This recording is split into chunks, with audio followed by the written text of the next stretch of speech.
আসসালামু আলাইকুম everyone, welcome back to my channel কিছুক্ষণ রান্না করে। আজকে আমি আপনাদের তৈরি করে দেখাবো খুবই মজাদার বিফ কোরমা। আমি এখন শিলপাটাতে আদা নিয়ে নিলাম, আদাটা আমি বেটে নিব। আমি সম্পূর্ণ রান্নাটাই বাটা মশলা দিয়ে করব। আদা বাটা হয়ে গেছে, আমি আদাটা তুলে রাখছি। এখন আমি নিয়ে নিয়েছি রসুন, রসুনটা আমি এখন বেটে নিব।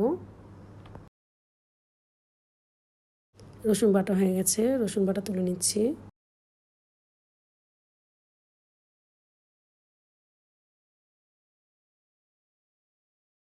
পেঁয়াজ বাটা তুলে নিলাম। এখন আমি নিয়ে নিয়েছি কাঁচামরিচ, কাঁচামরিচ আমি বেটে নিচ্ছি। ঝালটা আপনাদের পছন্দ মতো দিবেন। কাঁচামরিচ আমি তুলে নিলাম। এখন আমি নিয়ে নিলাম 1 চামচ ধনিয়া, 1 চামচ জিরা। এখন আমি জিরা আর ধনিয়া বেটে নিচ্ছি। ধনে জিরা বাটা হয়ে গেছে, আমি তুলে নিচ্ছি। এখানে আমি 1.5 কেজি বিফ নিয়েছি। এখন আমি বিফটা ম্যারিনেট করে নিব। যে মশলাগুলো আমি বেটে রেখেছিলাম মশলাগুলো আমি দিয়ে দিলাম।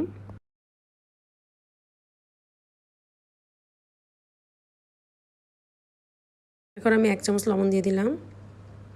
এখন আমি দিয়ে দিলাম তেল। এখন আমি সব কিছু একসাথে মিক্স করে 30 মিনিটের জন্য ম্যারিনেট করে রেখে দেব। 30 মিনিট রেস্টে রাখার পর 1 কাপ দুধ দিয়ে দিলাম। বিফটা এখন আমি চুলায় বসিয়ে দিলাম। এখন আমি বিফটা কষিয়ে নিব। ঢাকনা দিয়ে দিলাম। এখন আমি ঢাকনা তুলে নিলাম। আমি এখন বিফটা নেড়ে চেড়ে নিচ্ছি। আজকে কিন্তু সম্পূর্ণ রান্নাটাই আমি দুধ দিয়ে তৈরি করব। এখন আমি গরম মশলা দিয়ে দিলাম। এখন আমি আবার ভালো মতো মিক্স করে নিচ্ছি। এখন আমি আবার ঢাকনা দিয়ে রেখে দিলাম। দেখেন বিফটা কি সুন্দর একটা কালার চলে এসেছে। যখন এমন একটা কালার চলে আসবে তখন আপনারা বুঝবেন যে আপনাদের বিফটা কষানো হয়ে গেছে।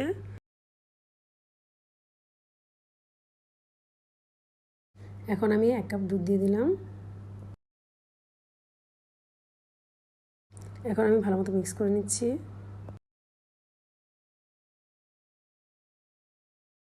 এখন আমি ঢাকনা দিয়ে রাখলাম। দেখুন ভিউয়ার্স, ইতিমধ্যে আমাদের মাংসটা তৈরি হয়ে গেছে, কি সুন্দর একটা কালার চলে আসছে। এখন আমি মাংসটি একটি পাত্রে তুলে নিচ্ছি।